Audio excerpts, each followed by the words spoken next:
I once met a woman who was drowning in debt she couldn't see her way out of. With tears streaming down her face, she said to me, "Florence, I have prayed and prayed, but the universe is not listening to me." I took her hands in mine, looked directly into her eyes, and told her something that changed everything. "My dear, the universe is always listening, but you have been speaking the wrong language. You see, most people approach their financial troubles like beggars approaching a cruel king, hoping for mercy but expecting rejection. They say things like, 'I hope I can pay my bills,' or 'maybe someday I'll get out of debt,' or 'I'll try my best to make ends meet.' But hope is not a command. Maybe is not a decree. Trying is not claiming. The universe, magnificent and responsive as it is, does not respond to wishes and worries. It responds to orders. It responds to absolute conviction. It responds to your spoken word charged with faith. I am going to share with you today something so powerful, so absolutely transformative that if you truly grasp it and apply it, your entire financial reality can shift. Not someday, not eventually, but now, this very moment. I am going to teach you how to order the universe to clear your debts. Not ask, not beg, not hope. Order. Now, I know what some of you are thinking. You're thinking, order the universe? Who am I to order anything? I'm just a person struggling to pay rent.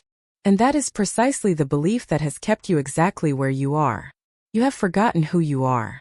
You have forgotten that you are not separate from the infinite supply of the universe. You've forgotten that the same power that moves galaxies through space, that turns acorns into mighty oaks, that keeps your heart beating without your conscious effort, that same power flows through you.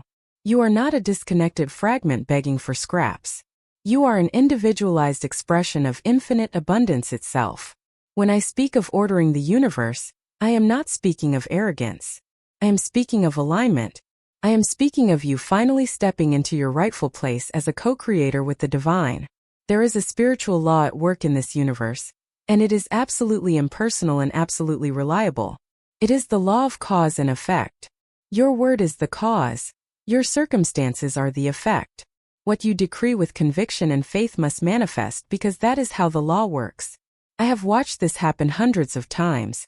I have seen people on the brink of financial ruin speak the right words with the right consciousness, and within days, sometimes hours, money appeared from the most unexpected sources.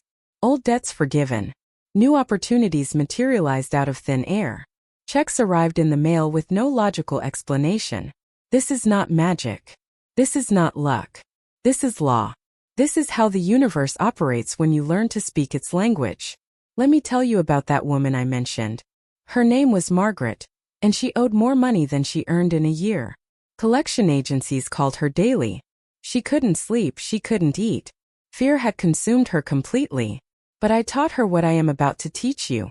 I taught her to stop begging and start commanding. I gave her a specific decree, a specific set of words charged with power, and I told her to speak them aloud every single day with absolute conviction, as if they were already true. She looked at me like I had lost my mind. She said, "Florence, you don't understand. The debt is real. The bills are real. How can words change any of that?" And I said to her what I say to you now. Everything you see in your physical world was first a word, first a thought, first an invisible idea that became visible through the power of belief and spoken decree. Your debt feels permanent because you have been declaring it permanent with every worried thought and fearful word. Margaret decided she had nothing to lose.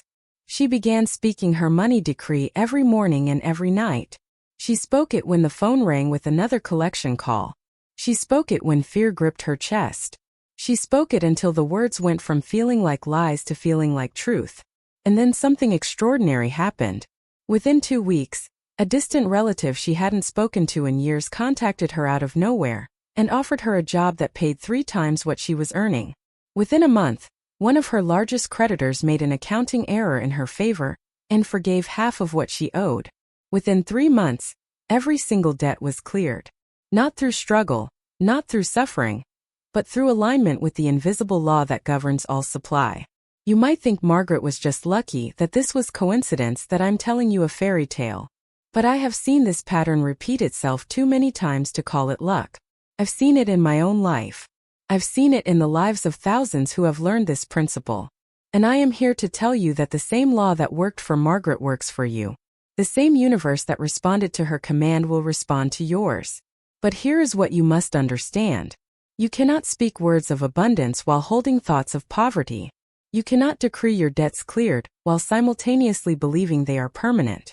You cannot order the universe with your mouth while contradicting that order with your mind. Your consciousness must match your words. Your faith must be absolute. Your conviction must be unshakable. This is why most people fail. They say the words, but they don't believe the words. They speak the decree, but they don't feel the decree. They try to trick the universe with their lips while their heart is full of doubt, and the universe cannot be tricked. The law responds to your true inner conviction, not your desperate outer performance. So before I give you the specific decree that will clear your debts, I must first help you understand the consciousness behind the decree. I must help you shift from beggar to commander. I must help you remember who you truly are. When you say a decree with the consciousness of lack, it's like trying to unlock a door with the wrong key. The words may be identical, but the vibration is entirely different. You're not commanding, you're pleading. You're not claiming, you're hoping, and the universe can feel the difference. I remember another woman who came to me drowning in debt. She had been affirming for months, "My debts are dissolved." But every time she said it, I could hear the tremor in her voice. She was arguing with her own words inside. She was thinking, "But I owe so much. There's no way. I've tried everything." Her affirmation was sound, but her consciousness was still shackled. So I asked her to stop for a moment, to be silent, to recognize a simple truth. In the invisible realm, in the world of spirit, where all supply originates, there is no debt. There never was. Debt is a human invention, a shadow cast by the belief in separation from source. I asked her, "Can you just for this moment accept that God has already paid every bill? That divine intelligence is not confused about how to clear your accounts? That the infinite cannot be in debt to the finite?" She closed her eyes, and for the first time she stopped fighting. She stopped rehearsing her limitations. She simply rested in the idea that perhaps, just perhaps, the spiritual realm didn't recognize her debt at all. That shift, that tiny crack in her wall of belief, was the beginning of her freedom. Within 3 weeks, money began flowing to her from the most unexpected directions. An old friend repaid a loan she'd forgotten about. A company refunded her for an error made 2 years prior. A relative passed and left her a small inheritance no one knew was coming. The universe had been waiting not for better words, but for better consciousness. She stopped begging, she started claiming. That shift from petition to possession is one of the most misunderstood teachings in all of metaphysics. People think affirmation is about convincing God. It's not. God doesn't need convincing. God is already yes. The entire universe is wired for abundance, for flow, for the answer to every question you could ever ask. You are the one blocking it with your tone of lack. Let me show you what I mean. There's a vast difference between saying, "I need money," and saying, "Money comes to me easily and constantly." The first is a confession of emptiness. The second is a recognition of truth. When you say, "I need," you're reporting from poverty consciousness. When you say, "I have," or "it is mine," you're reporting from the kingdom, the realm where all things already exist in perfect form, just waiting for your acceptance. Jesus never said, "Please, Father, if it be thy will, maybe consider healing this person." He said, "Be thou made whole." He spoke to the condition as if it were already dissolved, because in the realm of truth it was. You've been taught that humility means smallness, that piety means self-denial. But true humility is knowing your place in the divine order, not as a beggar, but as an heir. You don't grovel before your inheritance. You accept it. I've watched people sabotage the very things they've prayed for because they couldn't shift their inner speech to match their desire. They'd ask for a partner, then say, "I'm so alone. Nobody wants me." They'd ask for success, then say, "Nothing ever works out for me." Do you see? They were watering 2 gardens, one of blessing, one of curse. And the curse garden grew faster because they tended it more faithfully. They pray in the morning, then spend the rest of the day contradicting every word they prayed. They ask for abundance, then complain about bills all afternoon. This is spiritual sabotage of the highest order. Your subconscious mind doesn't care which seed you plant more often. It simply grows what you give it. And if you're giving it doubt 12 hours a day and faith for 5 minutes, Doubt is what's going to fill your garden. You cannot plant corn and uproot it daily, then wonder why you have no harvest. Now, here's what most people miss entirely. They think the big declarations are what matter. The formal prayers, the written affirmations, the moments when they're really trying. But I'm telling you, it's the casual words that shape your life. It's what you say without thinking. It's the reflexive complaints, the habitual criticisms, the automatic negative responses. These are the words that reveal what you truly believe. You might stand in front of your mirror every morning declaring, I am prosperous. I am abundant. I am successful. But if you spend the rest of your day saying, I can't afford that. Money is so tight. I never have enough. Those casual words carry more weight because they're backed by genuine feeling. They're coming from your real belief system, not from what you wish you believed. The universe responds to your genuine conviction, not your hopeful thinking. This is why I always say, watch your idle words like a hawk watches prey. Those throwaway comments, that's just my luck. I always get sick this time of year. I'm terrible with money. These I am statements are decrees. You're legislating your experience with every careless sentence. Your subconscious doesn't argue. It doesn't fact-check. It simply says, your wish is my command, and sets about making your words flesh. I knew a woman who habitually said, I'm dead tired, every single afternoon at 3 o'clock. Like clockwork, a mysterious fatigue would wash over her at that exact hour, regardless of how well she'd slept. Her words had become a self-fulfilling prophecy. When I pointed this out, she was stunned. Within 1 week of changing her language, substituting I'm energized, or simply remaining silent, that afternoon slump vanished completely, disappeared as if it had never existed. This is the mechanical precision of spiritual law. It doesn't care about your intentions or what you really meant. It responds to the vibration of your words with mathematical exactness. Your words don't just shape your future. They're actively creating your present reality this very moment. Every complaint is a prayer for more of what you don't want. Every criticism is an invocation of imperfection. Every time you say, I can't afford that, you're literally speaking yourself into poverty consciousness, even if your bank account says otherwise. The prosperous person and the poverty-stricken person often use entirely different vocabularies. The prosperous one speaks of abundance, opportunity, circulation. The one struggling speaks of lack, limitation, bills. Your words are agreements with the universe. When you say, I can't afford this, you're not stating a fact, you're placing an order. When you say, nothing ever works out for me, you're not being realistic, you're being prophetic. And the universe, in its perfect obedience, says, your wish is my command. I knew a woman who would end every hopeful sentence with, but it probably won't happen. She was canceling her own prayers. Every statement of desire immediately followed by its revocation. She couldn't understand why she felt stuck.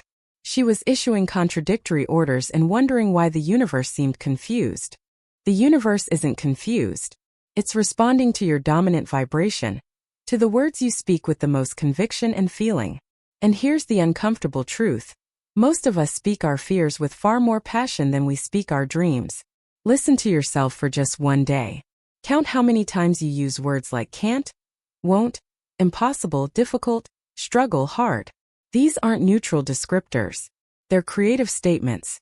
They're shaping your experience moment by moment. And here's where it gets really interesting. You don't just speak to others, you speak to yourself constantly. That internal dialogue, that running commentary in your mind, that's the most powerful creative force in your life, because those are the words spoken with the most frequency, the most belief, the most feeling. And for most people, that internal voice is absolutely brutal. It tells you you're not good enough, smart enough, attractive enough, deserving enough. It rehearses past failures and predicts future disasters. It's a full-time job of negative incantation. And then we wonder why our lives don't match our conscious desires. But here's what most people don't realize. That voice isn't even yours. It's a collection, a chorus of borrowed doubts. Every criticism you ever heard as a child, every dismissive comment from a teacher, every jealous remark from a friend, every societal message about who you're supposed to be and what you're allowed to want. That voice is a recording playing on repeat. And you've been listening to it so long you think it's your intuition. Let me be clear. There's nothing realistic about rehearsing disaster. There's nothing protective about assuming the worst. That's not wisdom.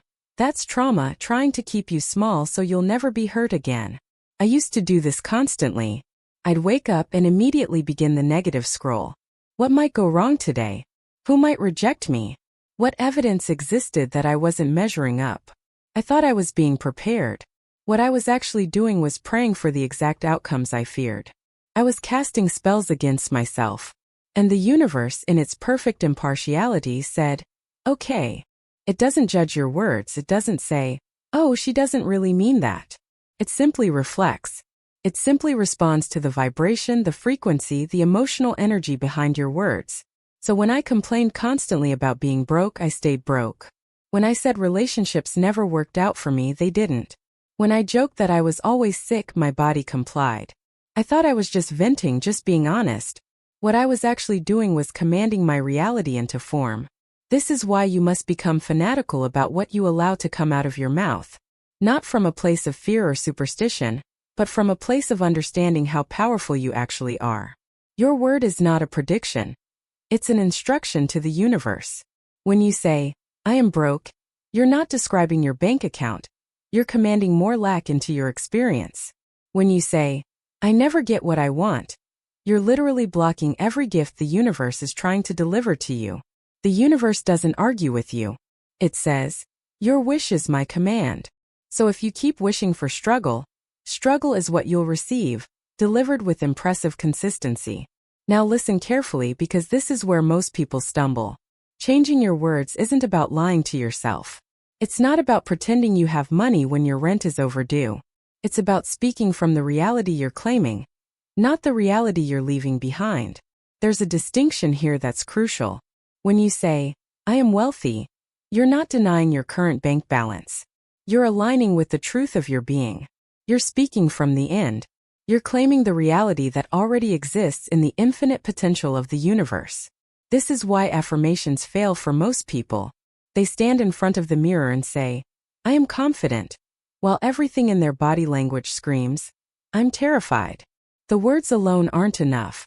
You must feel the truth of what you're speaking. You must claim it with your whole being. I learned to do what I call speaking from the wish fulfilled.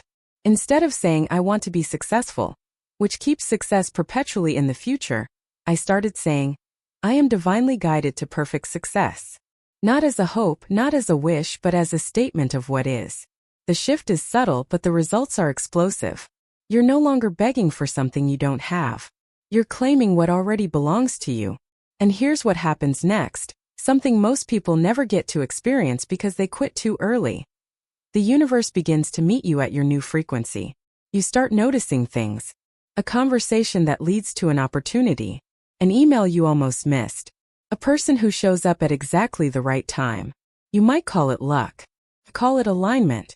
When you're vibrating at the frequency of your desire fulfilled, you become a magnet for everything that matches that vibration. It's not magic. It's law. You've simply tuned yourself to the right station, and now you're receiving the broadcast. But let me be clear about something because this is where people stumble. Living in the wish fulfilled doesn't mean you sit on your couch and wait for a miracle. It means you move through your day with the quiet certainty that it's already handled. You take inspired action because you're not desperate. You're directed. Desperate action feels heavy. It's frantic. You're pushing, forcing, manipulating. You can feel the fear underneath every move. Inspired action feels light. It's natural. You're following a hunch, accepting an invitation, making a call because something in you says yes. There's no strain, just flow. I've seen people transform their entire reality in weeks once they understood this. Not because they worked harder, but because they worked from a different state. That woman who was drowning in debt, I told her, stop affirming your lack. Stop telling the story of what you owe. Start living as the woman who is financially free. She resisted at first. But the bills are real, she said. And so is your imagination, I replied. Which one are you going to feed? She started affirming, I am debt-free. Money flows to me easily and constantly. She stopped checking her bank account obsessively. She stopped the panicked energy. She started feeling grateful for the money she did have, treating it with respect, spending consciously but without fear. Within 2 months, she received an unexpected inheritance. A month later, a job offer that doubled her income. 6 months after that, completely debt-free.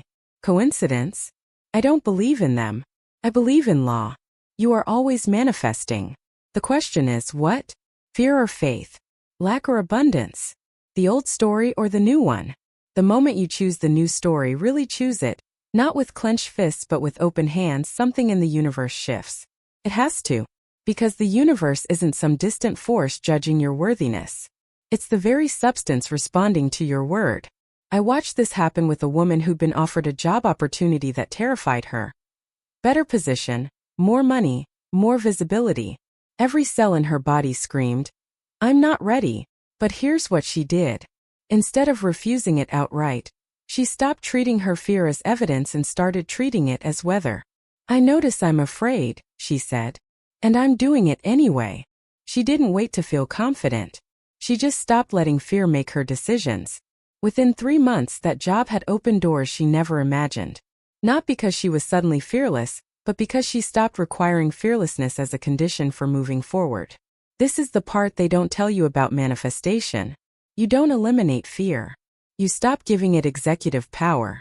You don't erase doubt. You just stop letting it write the script. And here's the beautiful truth underneath all of it. Your good is already established in the invisible. Already done. Already complete. Your only job is to accept delivery, not to earn it, not to prove you deserve it, but to accept it. Think about that for a moment. Everything you've been striving for, hustling for, sacrificing for. What if it's already yours in the realm of divine ideas? What if the only thing standing between you and its manifestation is your willingness to claim it? This isn't spiritual bypassing. This is understanding that the level of consciousness that created the problem cannot solve it. You have to rise. And rising doesn't mean working harder. It means thinking differently, speaking differently, choosing differently. I'm going to say something that might sound radical. You are not your circumstances. You never were. Your circumstances are the outpicturing of old thoughts, old words, old patterns. They're evidence of where you've been, not where you're going. The moment you stop identifying with lack, with limitation, with the old story, the moment you anchor yourself in the truth of infinite supply, the outer world begins to rearrange itself. Not someday, not eventually, now, today, this minute. So what's the new story you're telling? What words are you speaking over your life right now?